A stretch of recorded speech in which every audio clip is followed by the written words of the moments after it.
ഇവിടെ വേറെ ലെവൽ കേട്ടോ. ഞാൻ അതിശയോക്തി ഒന്നും പറയുമല്ല, വേറെ അടിപൊളി. പുള്ളി ഹേറ്റ് ചെയ്തവരൊക്കെ ഉണ്ടല്ലോ, അവർക്കുള്ള മറുപടി പുള്ളി സിനിമയിൽ കൂടെ കൊടുത്തിട്ടുണ്ട്. പുള്ളിയുടെ സ്ക്രീൻ പ്ലേക്കുള്ള പുള്ളി കൊടുത്തിട്ടുണ്ട്. അവസാനത്തെ സീനൊക്കെ ഉണ്ടല്ലോ, ഞാൻ പറഞ്ഞില്ല, ഇവിടെ ആളിച്ചിരി കുറവായിരുന്നു, എന്നാലും അവസാനത്തെ 2 ഡയലോഗിനൊക്കെ ഉള്ള കൈയടി എന്ന് പറഞ്ഞാൽ കിടിലം കൈയടിയായിരുന്നു. ഒന്നും പറയാൻ വേറെ ലെവൽ സിനിമ. നോളൻ അവർക്കെല്ലാം ഹേറ്റേഴ്സിനുള്ള മറുപടി പുള്ളി സിനിമയിലൂടെ തിരിച്ചു കൊടുത്തിട്ടുണ്ട്.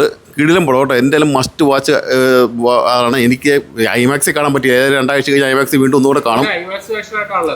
ഐമാക്സ് അതാണല്ലോ ഇത്, അതിൻ്റെ അത് നമുക്കൊരു പൂർണ്ണത കിട്ടുള്ളൂ. പക്ഷേ ഐമാക്സിൻ്റെ വില അങ്ങനെ ഞാൻ അവസാനമായപ്പോഴത്തേക്കും കൂടി 2200 കൂടി. അതുകൊണ്ടൊരു ഒരാഴ്ച കഴിഞ്ഞ് എന്തായാലും മസ്റ്റ് വാച്ച്. തിയേറ്ററിൽ എന്തായാലും ഐമാക്സിൽ ഒന്നും കൂടെ ഫാമിലിയായിട്ട് പോകും.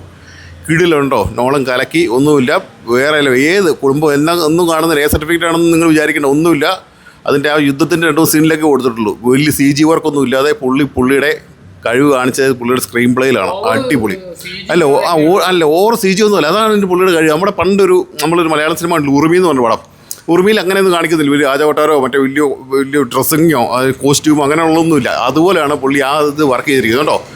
ഒന്നും പറയാനില്ല, കിടിലം പടം. പുള്ളിയുടെ പേര് പുള്ളി കാത്തു, ഒന്നും പറയാനില്ല. നോളൻ്റെ പേര് കിടിപടം. ധൈര്യമായിട്ട് കണ്ടു.